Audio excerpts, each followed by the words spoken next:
So much news to talk about. The wrestling landscape continues to change in 2019, and it's only February. What's up, folks? Fred Richani, TSC, your home for pro wrestling news updates, reviews, interviews, and everything in between. If you're new here, we'd appreciate you liking, sharing, and subscribing. I'm here to recap the Double or Nothing rally, which took place tonight, Wednesday night. Actually, Thursday night. I'm losing track of time here. It's been a crazy month. It's my birthday month. And wow, we got some major wrestling news to kick off my birthday month. Kenny Omega signed to All Elite Wrestling. Now, for those that maybe aren't familiar with All Elite Wrestling, maybe you've missed some of our previous posts on AEW, I'll explain in a little bit, but for those that are up to speed, All Elite Wrestling, AEW, had their ticketing rally tonight, and it was at the MGM Grand in Las Vegas, Nevada. I actually was there just a few months back for the Canelo Alvarez Triple G fight, covering that, and it was definitely a fun experience. And Kenny Omega, this is interesting, right? He's not just signed as a wrestler. The former NJPW heavyweight champion, former United States champion, the very first New Japan Pro Wrestling IWGP United States champion, former junior heavyweight champion, former six-man champion. This guy has done it all in Japan. Mr. 6-star match, 7-star match. He's now in All Elite Wrestling. But not only is he a top guy, but he was identified via the graphic, right, as an executive vice president. Now that, to me, is huge news. Huge news. Some would say good news because he's a great creative mind, but could it be too much control for some of these wrestlers? That's what some people are speculating, and we could dive into that in a second, but what I'd like to do first is talk a little bit about the news that we heard tonight. So the big news, of course, is the headline, the name of this podcast right now, Kenny Omega officially signed with All Elite Wrestling. So that's huge. That was the worst kept secret in wrestling, but at the end of the day, AEW did what they had to do. They got the top free agent in the business today. Great. That's step one. Now what? Now you need to promote some matches for Double or Nothing, which is coming out in May. So what do you do? What's the biggest possible match you could do on May 25th, 2019 at the MGM Grand Garden Arena in Las Vegas? Broadcast, presumably, not just to the internet, but perhaps traditional pay-per-view as well. Well, they signed Chris Jericho. Chris Jericho versus Kenny Omega led to record signups for New Japan World, the streaming service of New Japan, a couple years back. You do that. And that's what occurred. Chris Jericho confronted Kenny Omega, setting up the match. They had a pull-apart brawl, and we have ourselves a huge main event. Omega versus Jericho. Alpha versus Omega 2, taking place May 25th, Double or Nothing. On top of that, the Lucha brothers, Pentagon Jr., whatever the hell his name is these days. He's got so many different names due to legalities, but I'm just going to call him Pentagon Jr. because that's what I know him as. And his brother, Ray Phoenix, taking on the Young Bucks. It's not official yet, but considering the Bucks took a pile driver on the concrete, yeah, I'd say that's probably going to be official. We had the OEW crew from China doing their thing. We saw some highlights. And CIMA and his team are going to be taking on SoCal Uncensored. That looks like one badass match. Wrestling legend Aja Kong, I didn't even know she was still active. She's going to be appearing at Double or Nothing. And it looks like they are setting up Adam Page and Pac, a.k.a. Neville, to be one of the top matches at Double or Nothing. So, wow. Some good stuff here. AEW also announced that they will be partnering with AAA, one of the top Lucha Libre promotions in the business. Been around for quite a long time, and that's a good partnership for them for sure. Lucha Underground, for those wondering about the restrictive contracts, well, I believe King Cuerno and a few others, according to Pro Wrestling Sheet, are suing Lucha Underground to get out of their contract. So, knock on wood, when this actually does get to court and Lucha Underground is found to have incredibly shady and BS business practices, knock on wood, when that occurs, all these wrestlers that are unfortunately tied to Lucha Underground, whether it be Cuerno or Joey Ryan, among others, will be free to sign with whomever, and presumably, they may sign with AEW. Just a lot of news Kylie Rae signed with AEW. She's a standout performer and came off extremely, extremely likable in that press conference. Yuka Sakazaki has signed with AEW, at least for Double or Nothing. I'm personally not too familiar with her, but from what I understand, she's a heck of a worker, according to my Twitter machine. And hopefully by that, I could pronounce her name right. My apologies for that. It's been a bit of a long day. We had Cody Rhodes, hype up some people, introduce the AAA Junior Champion, Sammy Guevara. Not too familiar with him. I've read a lot about him. I've seen some highlights. He most recently, I think it was him, posted a video of him doing 3 Canadian destroyers in one match, which seemed a little obscene. But, hey, from what I understand, he's a hot, rising young talent. Although, I gotta say, with all due respect to the young man, wish him the very best. He cut this promo that, I don't know if he stole from the Dolph Ziggler, catchphrase book or whatever, but he was just cutting this promo saying he's the Cruiserweight champion, which means he's not just one of the best juniors in the business, he's one of the best wrestlers in the business. All right, kind of generic, but makes sense, right? And then he just pauses and he goes, at Double or Nothing, I will steal the show. And maybe I'm just getting old. I'm going to be 30 in, Jesus, Christmas, 9 days. Man, I feel old. Maybe it's just me getting older, right? But I am so sick and tired. This isn't picking on him. This has been going on with WWE more than with this kid. I'm so sick and tired of wrestlers saying they want to have the best match. And look, Kenny says he's the best bout machine. That's tongue-in-cheek. That's whatever. Okay. He uses that for marketing. That's fine.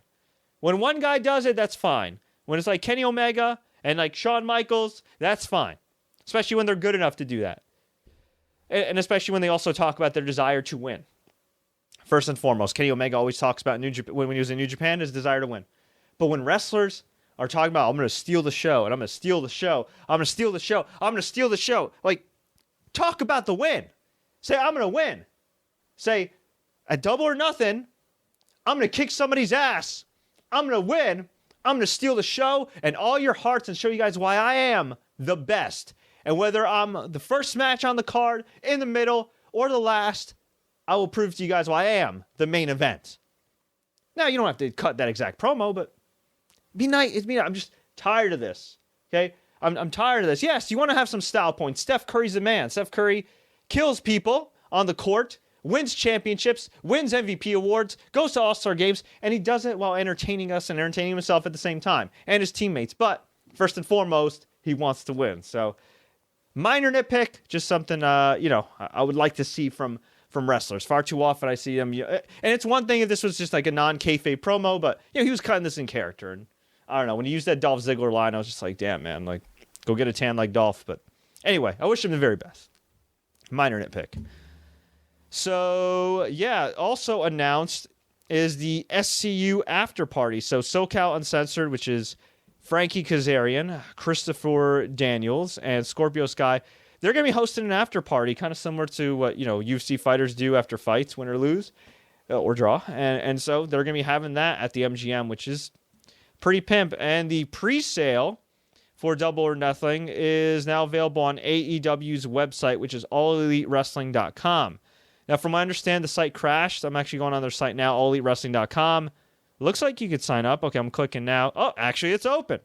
So it will be open for the duration of the weekend. Presale codes will be sent on February 11th, starting at 9 a.m. Pacific. Presale will begin February 11th, 12 p.m. Pacific. So keep that all in mind.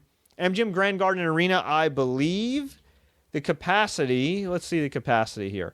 I believe it's like 15,000 if I'm not mistaken. Okay, 16,800. So give or take, let's say we set up for wrestling and the special effects and all that stuff, about 14,000.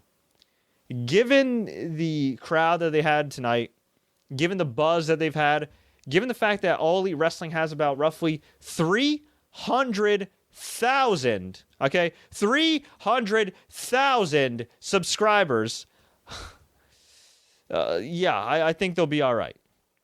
I think they'll be all right. And actually, you know what? While I'm checking this here, I might as well go on their go to my YouTube watch history and just check what that video's done up to this point, because I saw concurrently it had about 50,000 viewers. So let's see, All Elite Wrestling. Okay, 46,000 views so far. 46,000 views. Probably gonna have a lot more after that. But there are some questions, right, that we have, and it's not just how's the rest of the card going to shake out with Double or Nothing. And by the way, guys, I will be getting to some of your questions in a sec, but we have some questions that I've been asked from people and talking to friends in the wrestling business, right? First things first, are there too many cooks in the kitchen? Easy for me to say tonight. You got Kenny Omega, who's apparently a vice president. You got Cody Rhodes, who's a vice president. You got the Young Bucks, who are vice presidents. You got Tony Khan, who's a wrestling fan, who seems to have surrounded himself with some very smart people, wrestlers and non-wrestlers who are very knowledgeable in the business. He hired Chris Harrington, who's written for a number of sites, who's broken down numbers for WWE. He's known as Mookie Ghana on Twitter. One of the smartest people I've seen break down WWE numbers, WWE business. He's got some very talented men and women around him. Brandy Rhodes is the chief branding officer, who's on the lookout for great women talent. And, I should also mention, too, longtime New Jersey pro wrestling product, Sonny Kiss, has been signed by AEW. Love the signing. Sonny Kiss has a great act, and it's a very progressive signing. I dig it. And he's somebody that's been under the radar for a while. From what I understand, he actually appeared in Lucha Underground, I think I heard. I was scrolling through my Twitter. Some people say he appeared in Lucha Underground or was set to appear. I don't know. I mean, if a tree falls in a Lucha Underground forest and nobody's watching, does it exist? I don't know. But I know he's been busted his ass on the indies for a while. He's wrestled for Capital Wrestling. I mean, I remember seeing him in NWS. I mean, he's been around for years, and he's finally getting a shot. So for a guy like him, who's as original as him, who's as hardworking as him, and I don't know him personally, but we have mutual friends, unbelievably happy for him.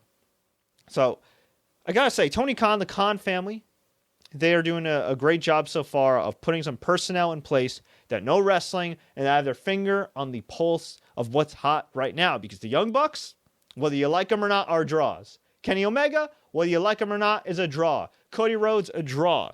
They sell a lot of merchandise on ProWrestlingTees.com. They sell a lot of merchandise at Hot Topic. They sell a lot of merchandise for ROH. They sell a lot of merchandise for New Japan and any independent promotions they worked for. They sold a lot of tickets as well. They sold a lot of subscriptions to New Japan World and the Honor Club, which is Ring of Honor's streaming service. But can it work on a bigger scale? So before I get to some more concerns, somebody here asked me, Fred, can you explain a little bit about All Elite Wrestling? Yeah, long story short, to break it all down, we did several videos on this, including when it was officially announced on January 1st, literally like 3 a.m. Eastern time.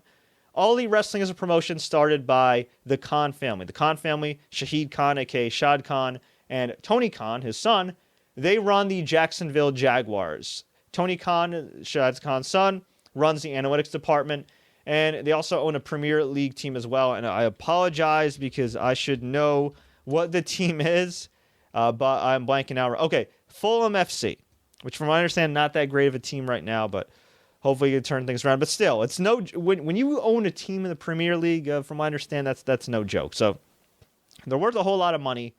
They're worth more money than Vince McMahon. They've obviously had success in sports. Granted, the Jaguars, other than that season where they went to the AFC title game, not that great. But at the end of the day, they're successful businessmen. And from what I understand, they are making a profit on the Jags and everything. It's not like they're losing money on them, although they might be losing money on Blake Bortles' contract, but they'll probably cut him or something with him.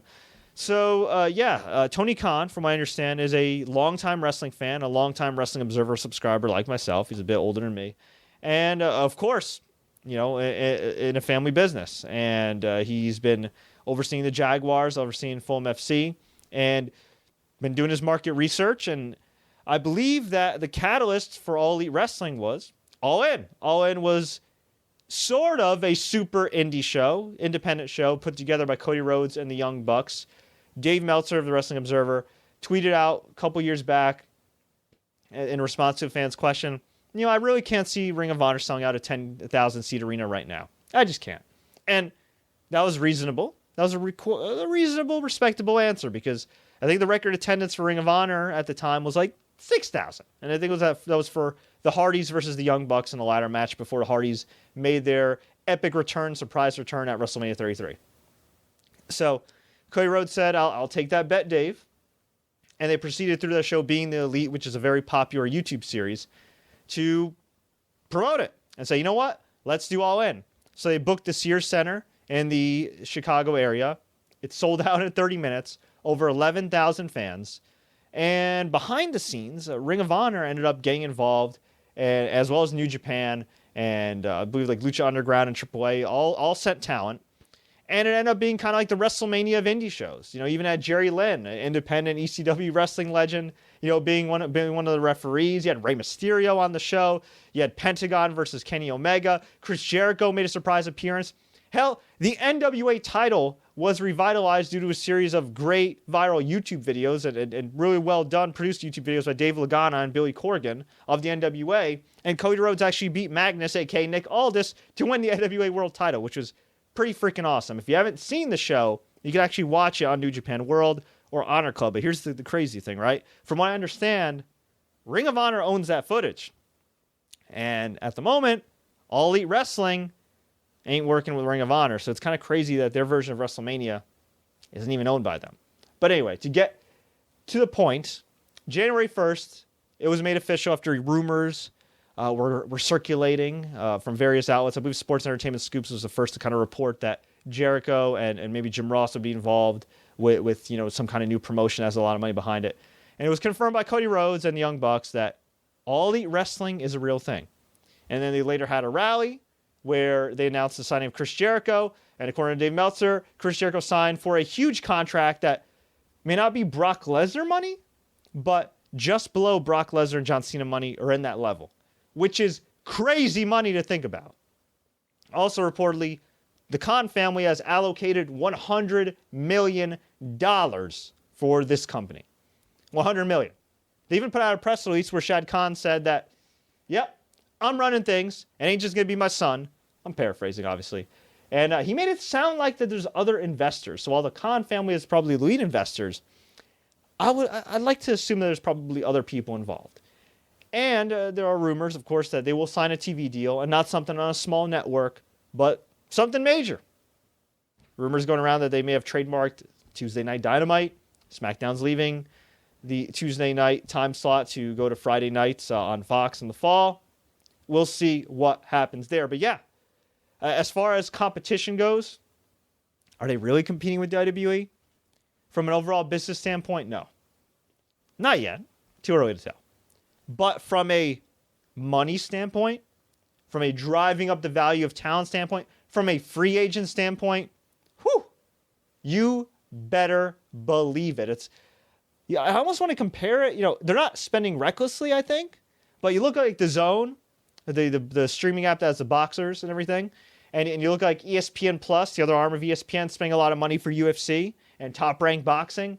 I mean, they've come out of the woodwork to really, you know, breathe down WWE's neck and even breathe down Ring of Honor's neck. So, yeah, very interesting stuff. So before we get to some other talking points, let's get to what the people are saying online on the live stream. Sour Luck says just a little more star power, and I think they will take off. Interesting. Okay, yeah, I think so. I mean, look, Chris Jericho already to me, I think is a huge star for them. Kenny Omega, you know, top free agent, but you could make the argument, yeah, they're probably going to need some more star power to reach a mainstream audience or present wrestling in a radically different way from WWE and one that resonates with the audience. Now, Sean Ross Sapp of Fightful reported earlier this week that Randy Orton would be interested in talking to All Elite Wrestling, and the Usos, there's fear that they may be leaving WWE after being in the company for over a decade once their contracts expire in April. The Usos kind of seem surprising just because, you know, their legacy, you know, they're part of the legendary NOI family with related to The Rock and Roman Reigns and countless others, Yokozuna and everybody. And so for them to leave, yeah, that'd be kind of huge. And in the grand scheme of things, is it going to make a huge dent for WWE? Unfortunately, with the way tag team wrestling is in WWE right now, probably not. But look, you can't replace reliable, great Iron Men workers like them who have come to work day in and day out and been consistently great. You can't.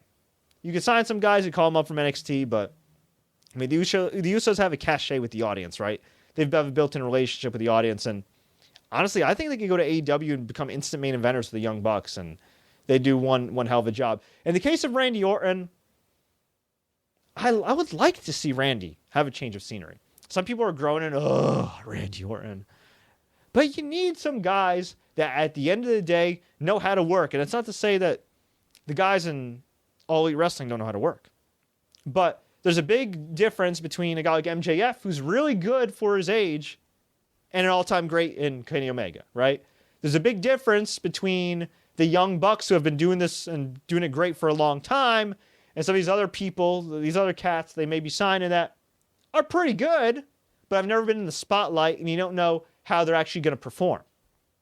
And Randy Orton's a guy to me that he's not only one of the all-time greats, he's somebody that could really help bring up a lot of young guys and, teach them how to work and how to work safe. Because, other than him wrestling Mustafa Ali and accidentally stomping his eye out, which was a complete accident, Randy Orton's a pretty safe worker.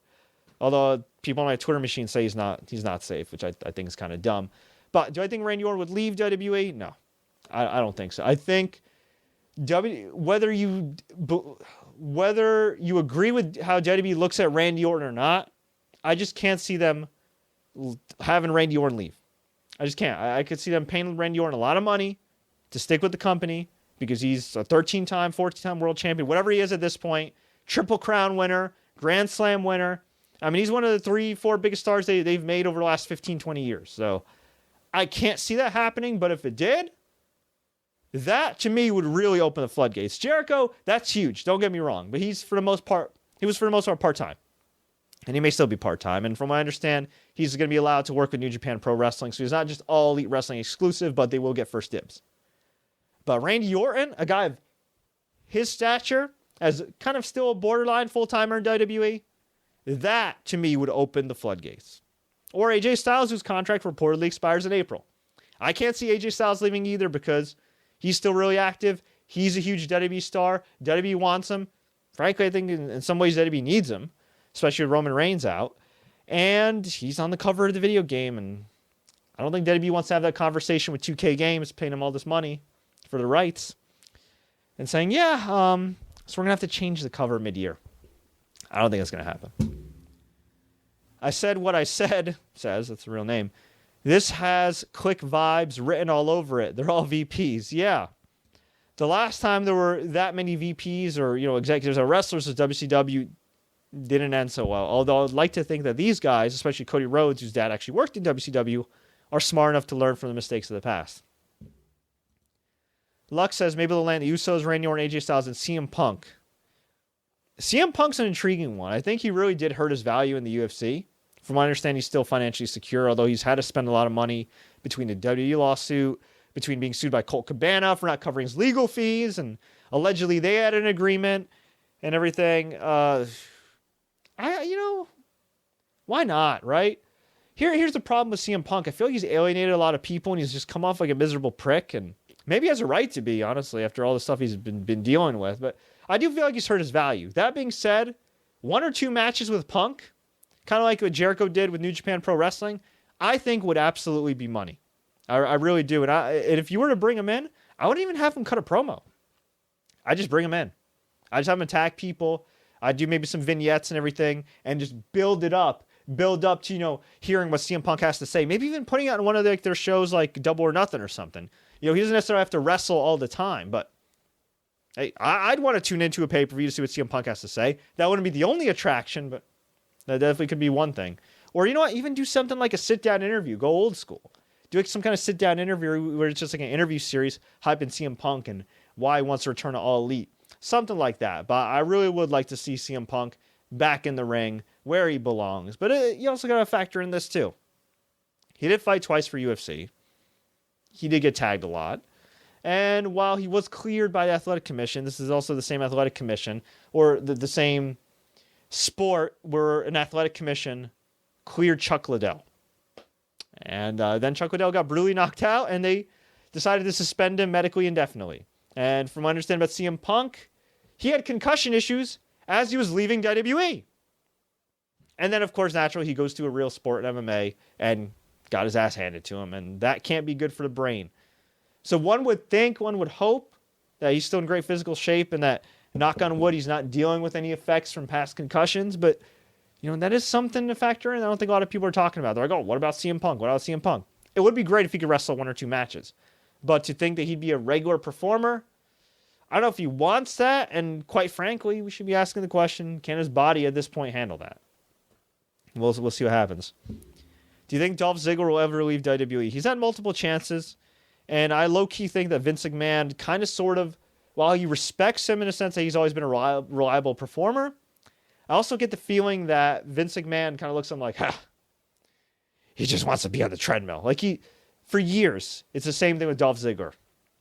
Gets a push, gets buried, disappears off TV, comes back. Gets the Intercontinental title, loses it, buried, comes back, gets a push. Wins the U.S. title, comes back, gets pushed, gets buried. It's the same thing over and over and over again. And again, while I respect his career and everything he's done, and look, financially speaking, he's doing great. So what the hell can I say? But from a creative standpoint, I could see some people in the company going, okay, you're just going to stay here? You're not going to do anything about it? I know he's been vocal in the past. I don't know how vocal he's been in recent years. But, you look at a guy like Drew McIntyre. He left.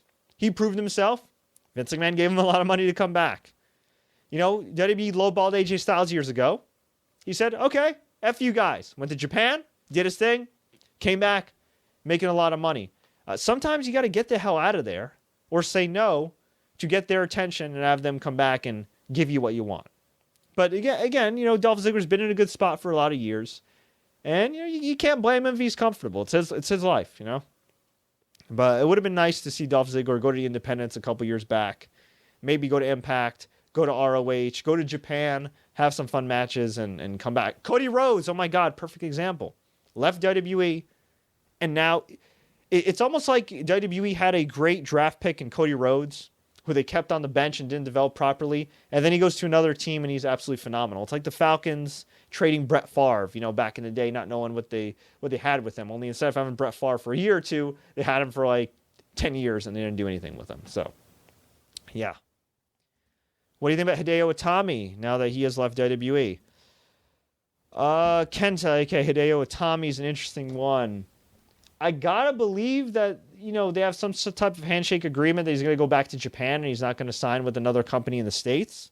I don't know how WWE can legally enforce that unless they made him sign something in writing. But I'm just excited to see him back. I'm just excited to see him back in Japan in his element in Noah. I know Noah recently got sold, so I don't know what's going to happen there. But if he could go to New Japan or All Japan and have some great matches and be somewhat of the Kenta of old, yeah, that's going to be fun. And we've seen some flashes of brilliance of him in the last couple of years. I mean, that match with Bobby Roode had to take over was really good. The matches he had with Mustafa Ali and that Royal Rumble match were really freaking good. But he just hasn't looked the same since he came to WWE. And it's injuries. I'm sure it was the morale, too. Being depressed. A lot of unforeseen circumstances. His physique kind of deteriorating because of it. Being in the 205 Live purgatory where you can have great matches, but it doesn't necessarily mean much if nobody's really noticing. And, he's been in the States for a while now. He was at least in a few video games, and he did make a couple, appearances on the main roster on Raw and stuff. So I wish him the very best, but I'm not going to miss him in WWE, and I'm excited to see him hopefully back where he belongs in Japan. It would be great to see him in AEW as well, but, if you're AEW, you don't want to take on too many guys and girls from WWE. Hideo Itami, I think, is somebody who was underutilized enough where you can sign him, but, for example, like Jack Swagger, Jake Hager, who just won his Bellator debut, he'd be a cool get. But I don't know. If you have too many guys that were perceived as mid-carders in WWE, that might be a little too much, and you might get some TNA vibes. And I don't think AEW wants to do that. As for a guy like Dean Ambrose, who was confirmed to be leaving WWE in April, he's a guy I would absolutely throw big money at. But if I were him, I might want to lay low a little bit because he was brought back on Raw after the announcement by WWE following Pro Wrestling Torch breaking the news that he's leaving. He was brought back on Raw only to be ridiculed by Nia Jax and beaten by EC3 in short order in a pretty nothing match. Not only that, but he was dressed like he was a dude that just came back from a bender with Disco Inferno. And so I think what they're going to do is going to be devaluing him. And look, it's their right. He's leaving. Why not? They don't want him to go to the competition. I think they're going to be devaluing him. Personally, I'd keep building him up a little bit. And I would have had him put EC3 over at WrestleMania. or some other young guy over WrestleMania. Even like Apollo Crews at WrestleMania. I mean, this guy's a former WWE champion, but they want to bury him, or I guess mess with him, since he reportedly hates hokey shit, and they're making him do hokey shit, pardon my language. And I guess he'll eventually be bound to AEW or somewhere else. If I'm Dean Ambrose, though, and they keep making me do this hokey shit, I think what I'd do is lay low, count the money I got, maybe go to Japan, be out of sight, out of mind for a lot of the casual fans, and then maybe, just maybe, when AEW does get a TV deal or has it at least officially set in stone, and let's assume it's a big TV deal, then go to AEW, or dare I say maybe do ROH if ROH is going to continue to spend more money and what have you. But I could see him bound to AEW. I don't know if I'd want to bring him in right away, and I don't know if it'd be the best idea for him to come in right away. You could have some type of handshake agreement that says, hey, lay low for a little bit. We'll bring you in. We'll agree his terms, yada, yada. We'll see. But I think a motivated Dean Ambrose, he's in shape now. He's in great shape. But a in shape and motivated Dean Ambrose, All Elite, or New Japan, I think he could do fantastic. Okay. Not one hot chick at that pool party at MGM. Who cares, dude? It's a pro wrestling conference, man. If you want hot chicks, go watch like MMA see the Ring Girls. What do you want me to tell you? Has the New Day signed with All Elite Wrestling? No, they have not, my friend. Who else do you see in the AEW women's division? Who else would I like to see? That's really tough because Tessa Blanchard, who I think is the top prospect for women's wrestlers that aren't signed to WWE, she signed with the Women of Wrestling group on Access TV, which is funded by Jeannie Buss, the owner of the Lakers. So I think she's going to be there for a while. But honestly, I think the top women there. I like what's her name? I like Santana Garrett. Santana Garrett is great. I think she's improved so much from her time in TNA, and she was decent before she got to TNA. I think she was named Brittany in TNA, where they had her play that crazy girl that was with Sam Shaw.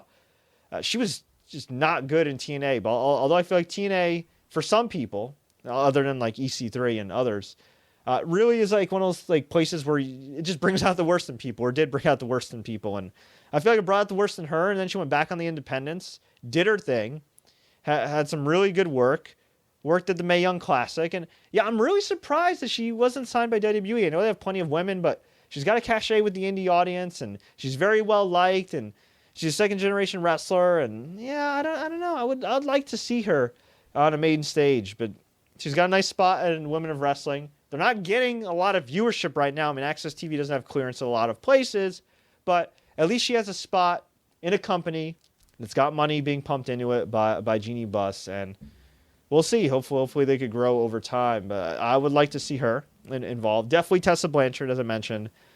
Taya Valkyrie. I mean, really just take the Impact Wrestling women's roster, which is being viewed by nobody right now because nobody gets a Pursuit channel and nobody's watching Twitch, and just put them all in All Elite Wrestling because they're great. I mean, Taya, Santana from WoW, Tessa Blanchard. You can even throw Su Yung in there, just eliminate some of the hocus pocus crap. Allie. Like, I'd love to see all of them over there. Lure Gail Kim back for a couple matches a year. Maybe come in as a consultant. I would like to really, really see that. Help bring back Angelina Love, a name from the past. She was really good for a while. I'm not sure what she's up to these days. I know she's been doing the convention scene, has wrestled, here and there, but I haven't seen a lot of her recent work. But she's somebody that's a veteran and has some popularity at times. Lisa Marie Verone, a.k.a. Victoria, a.k.a. Tara. I have no idea why WWE has, I don't want to say unofficially banned her, but just not used her on all these women's shows. And, the Women's Royal Rumble and Evolution. Like, it's very disappointing to me. Bring her in. They're bringing in Aja Kong, bringing in Victoria. Somebody else I'm forgetting. Melina.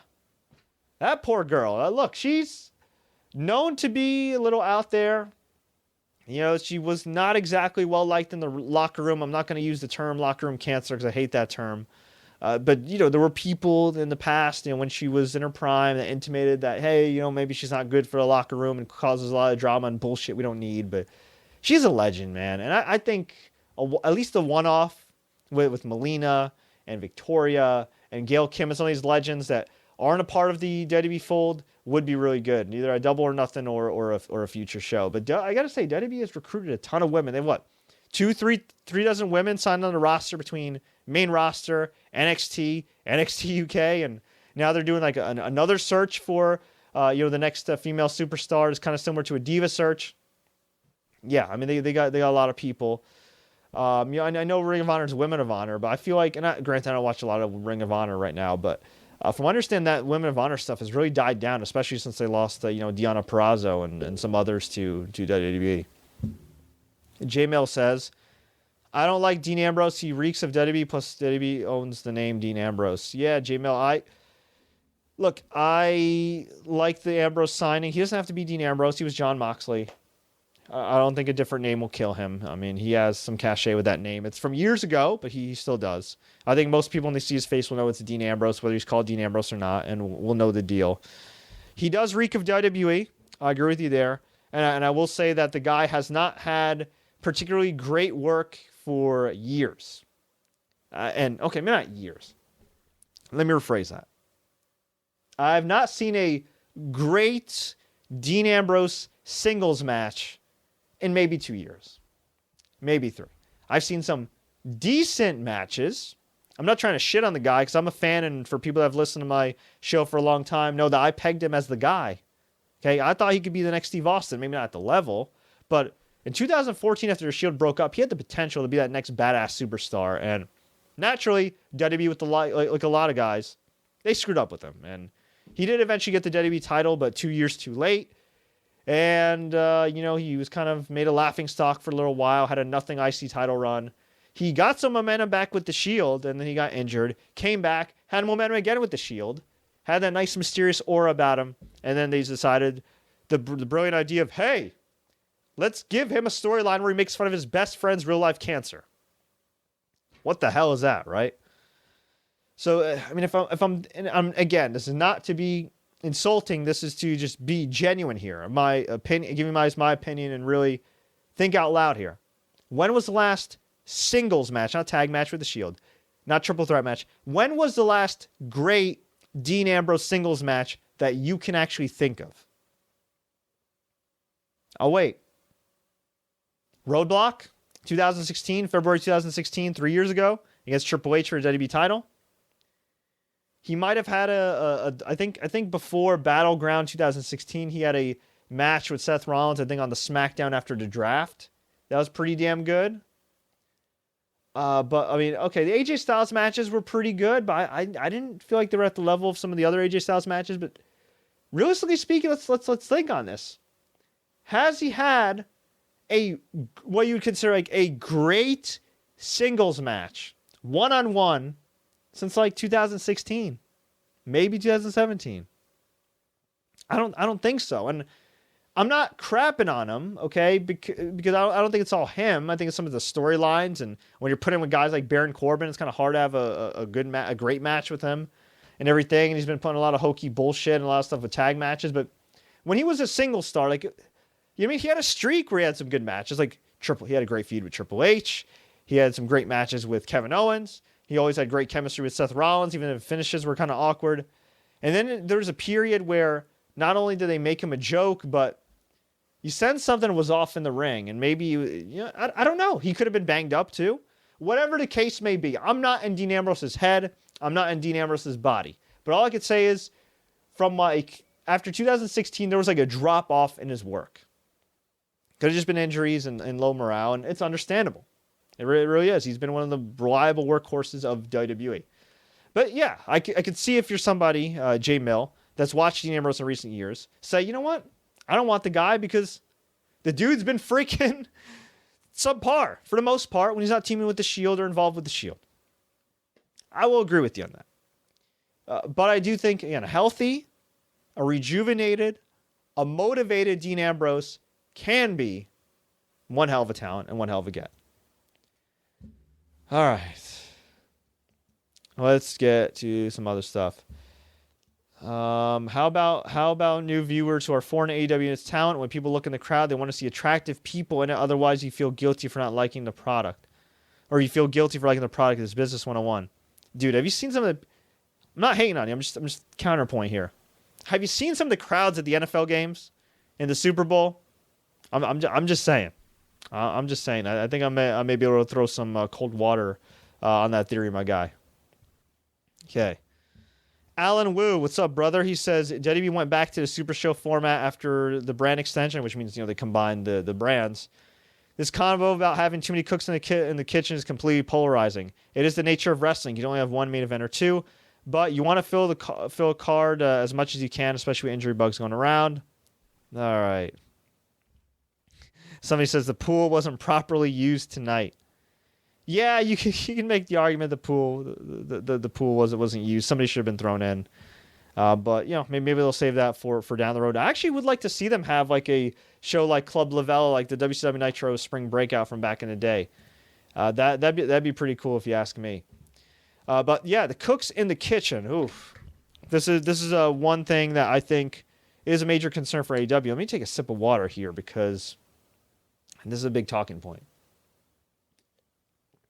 And by the way, my buddy Scott Anderson, who normally hosts these podcasts with me, a little under the weather tonight, so I want to wish him the very best. I also want to just real quick send a special shout out to one of our listeners, one of our loyal viewers, and a loyal friend. His name is Freddie Mitchell.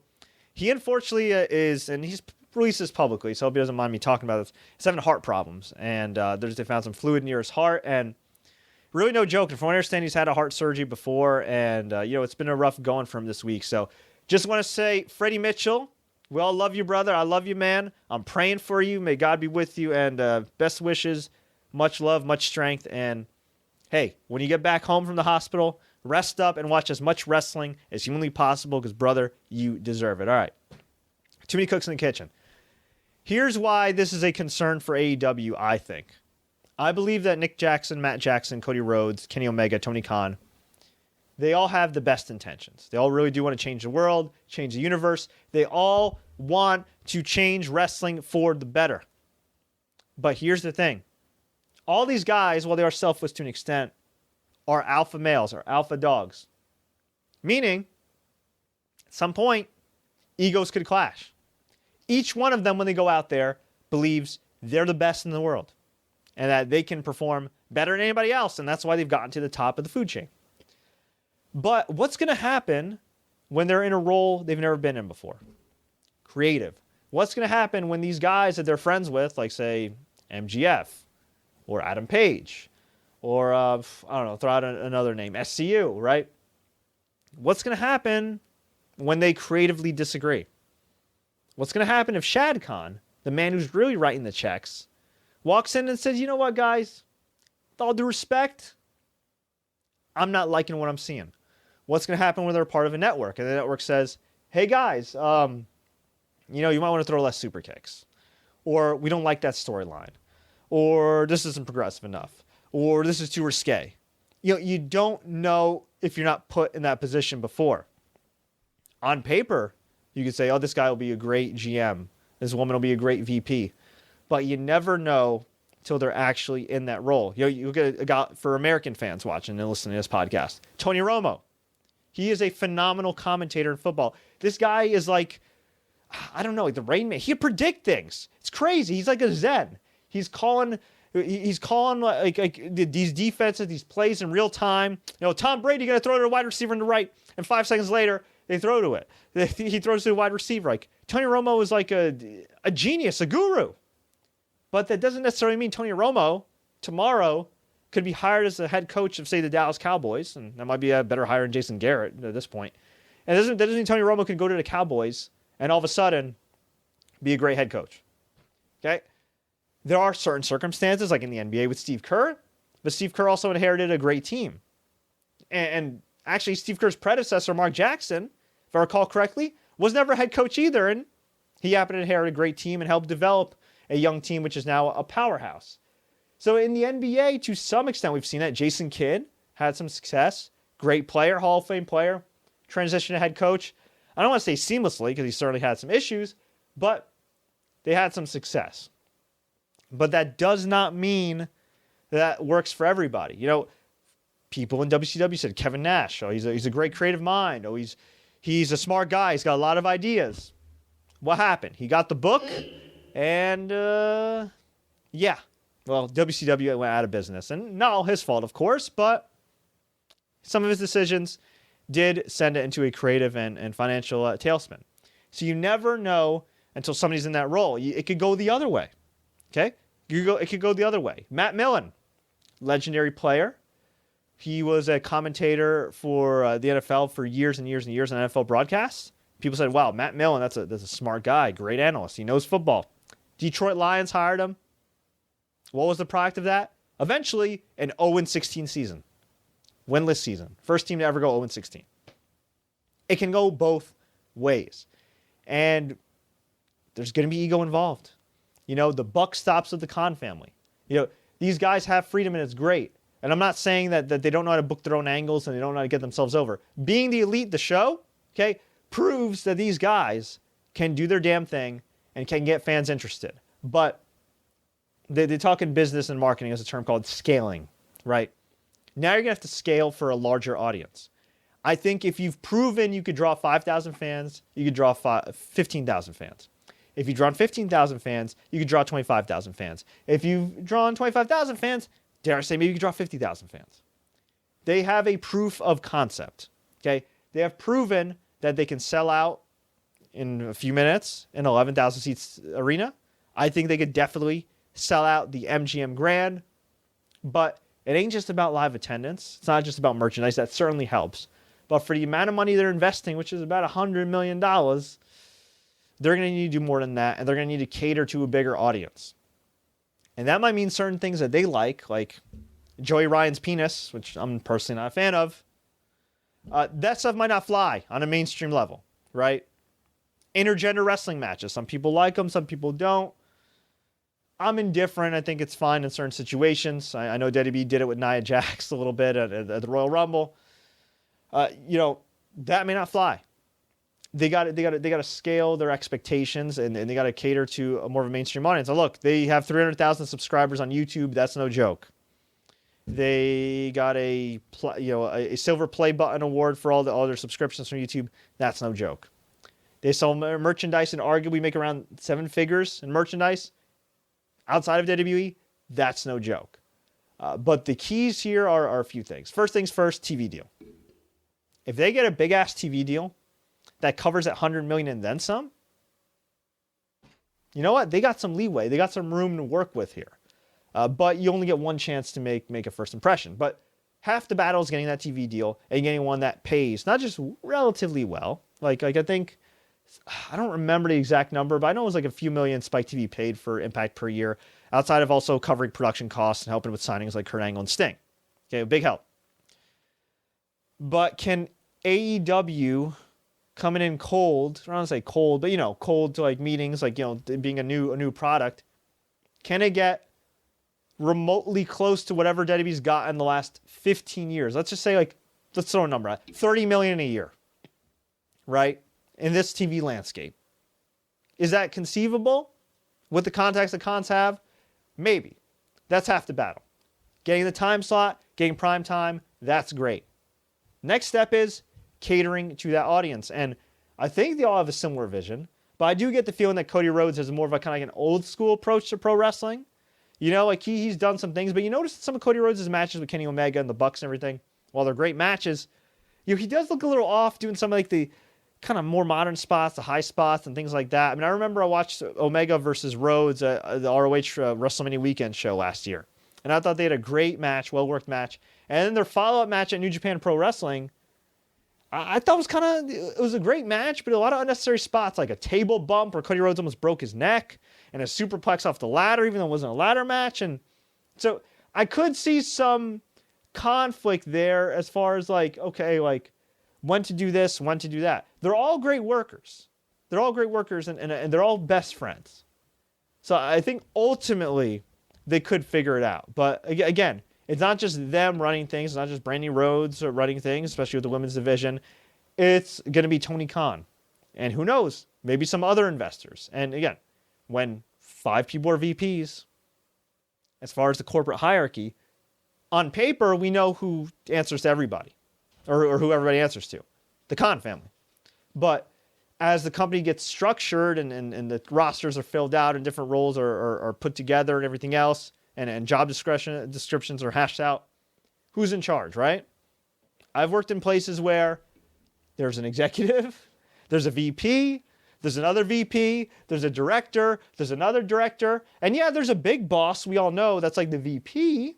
But, back in the day, he was out of sight, out of mind, so you don't really see him. So then it's like, who do you go to? You don't really know. Is it this person? Is it that person? Is it that person? It's kind of like TNA Impact, like in storyline. They used to have like these storylines where like, I think Dixie Carter was like the owner.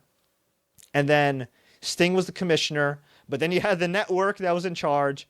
And then the Main Event Mafia was in charge one week. And then MVP turned out to be an investor. And like, there are some companies that I've worked for in the past, thankfully not right now, but in the past where it's like, who's really in charge? And that could happen in AEW. They are a startup. That could happen. That being said, say what you want about the Jaguars and the soccer team's records, on the field. Off the field, I'm pretty sure they have a structure. They have a GM. They have they have scouts. They have executive vice presidents. They have certain coaches. They have a hierarchy. So I'm assuming that they're going to establish that type of hierarchy in AEW. But again, wrestling is an incredibly unique business. Wrestling's also filled with a lot of egos and some incredibly thin-skinned people. This generation, I think, is a little bit better than the past ones. But at the end of the day, when you're dealing with alpha males and alpha females and people that perceive themselves as the best and you give them some power, things could clash. I love me some LeBron James, okay? One of the best of all time. Maybe the best player of all time. But LeBron the GM, I don't know if he's as good as LeBron the player. Right? Or the unofficial GM. So we'll see what happens. I do think, though, that is a major concern. But so far, so good. Look, they've done everything right at this point. They've gotten a lot of unique talent. Getting talent from Mexico. Getting talent from China. They're probably going to get some talent from Japan. They're acquiring lots of awesome female talent. Brandy Rhodes, she is really looking to, diversify the roster and everything, which I love. I love it. And I think this is something we can't overlook too, okay? The Khan family's Middle Eastern. Brandy Rhodes, chief brandy officer, is black. Why does that matter? Besides the fact that I think representation is important. I think the management, and Cody Rhodes has shown this too, and the Bucks have, and Kenny Omega has as well. Being in a pretty progressive storyline with Kota Ibushi, maybe they're lovers, maybe they're tag team partners, whatever. I do feel like that they could potentially be more progressive in their storylines and how they present the LGBTQ community and women compared to WWE. WWE, I think they're doing a hell of a job pushing Becky Lynch. I think it's great that women's wrestling in WWE is at the forefront and is probably going to headline WrestleMania 35. But let's keep it real. You can only have so many times when men, especially older white men, are writing for women. I mean, for every great Becky Lynch segment, there's awkward segments where Sasha Banks and Ronda Rousey are getting each other's faces and then Ronda's chasing her saying, "Wait, be my friend." There's Dana Brooke with awkward dialogue. There's Alexa Bliss fawning over EC3 and just looking at his awkwardly baby-oiled belly button. I mean, you know what I mean? Like, there's just... You can tell that WWE is not comprised of a lot of women on the writing side of things based on how some of the women are portrayed. I don't mind Mandy Rose being the hot chick. That's her gimmick. That's fine. I don't mind Scarlett in Impact being the hot chick. That's her gimmick. She owns it. That's great. But, there are times where I feel like WWE storylines of women are just, and in general with, women, minorities, it's just the usual tropes. Black guys dancing. Women have to be seductive or whatever, or they only push a certain type of woman, that happens to be blonde and busty and whatever. Nothing wrong with pushing those types of women, but you want to have variety. It's 2019, right?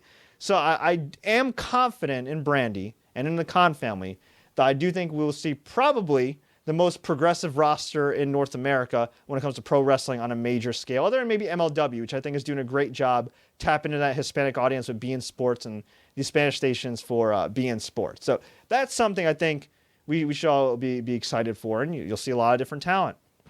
And you know what? They may actually push luchadors the right way, because contrary to popular belief, even though Rey Mysterio was gone from WWE for a while, WWE actually did have some Hispanic stars that they could push and make into marketable main eventers, and, well, we've seen what they've done. They think there's been times where they've been like, oh, Jinder Mahal's Indian? Let's make him WWE champion. Never mind the fact that he was a jobber for 5 years. Let's just make him world champion. That'll work in India. And then they go to India and they have to cancel one show merge it into a super show, and then have him lose to Triple H. Yeah.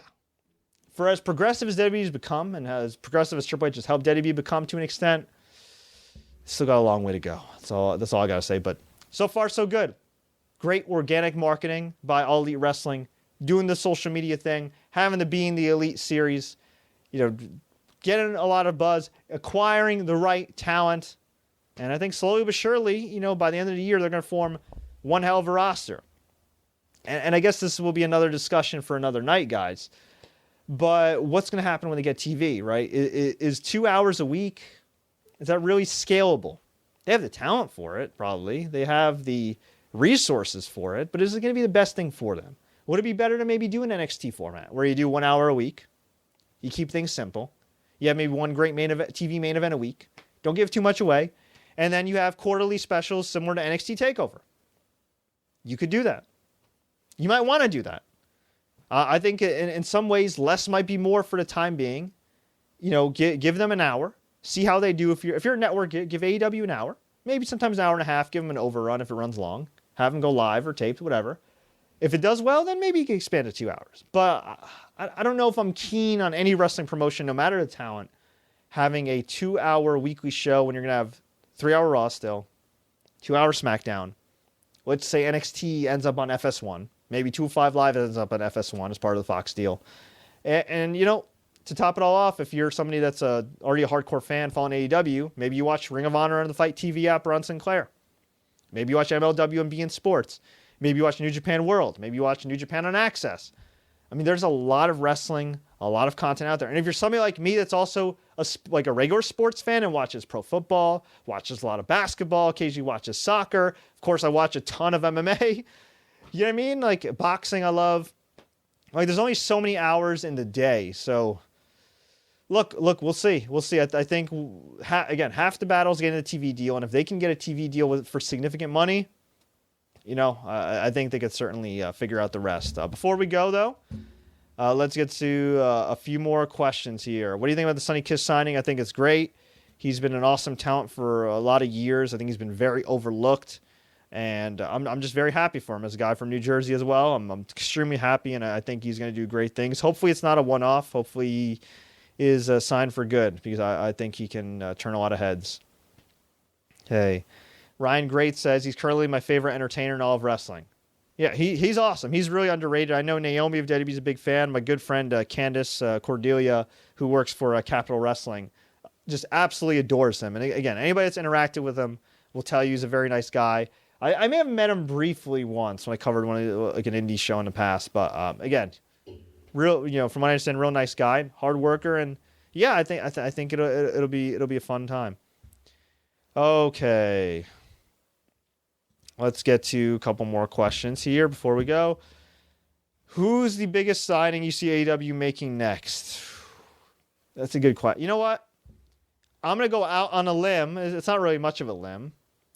But I'm going to go out on a limb and say that AEW is going to bring in Kota Ibushi. Kota Ibushi is not officially under contract with New Japan. He's only signed short-term agreements with WWE in the past in New Japan. I can see him coming in and teaming Kenny Omega, his best friend and Golden Lover tag team partner. As far as full-timer, man, I don't want to put anything to bed because anything can happen with the kind of money they're throwing. I'm going to say AJ Styles stays with WWE. I'm going to say Randy Orton stays with WWE. You know what? I'm going to say, man, I'm going to say WWE keeps the Usos. I think WWE's going to keep the Usos. I could be wrong. I think WWE's going to have to pay them, but I think they're going to keep the Usos. Revival, I think they're still under contract for like another year. They're not going anywhere. Mike and Maria reportedly requested their releases according to Ryan Satin, but they were denied, so they're staying. Not that I think they would be like a huge get, with all due respect to them.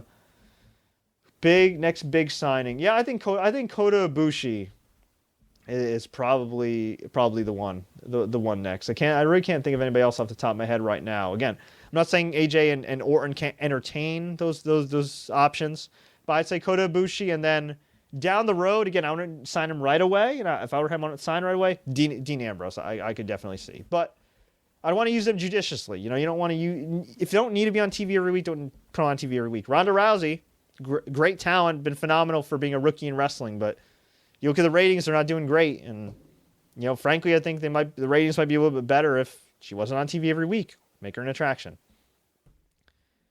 And all right, I think that's all, guys. Well, I hope that you enjoyed this breaking news podcast, the Sports Courier Podcast. Just to tell you a little bit about us, if you're new here, we cover pro wrestling news, interviews, reviews, and everything in between. We have a ton of interviews of various celebrities in combat sports, and even entertainment. I just recently interviewed Big Pussy, a.k.a. Vincent Pastore of The Sopranos, among other guys. I've done interviews with Walking Dead characters and plenty others, so please feel free to check us out. The Sports Courier Podcast, which is our flagship podcast, this one right here, airs every single week. You can watch us on YouTube. You can watch us on Facebook.com/sportscourier.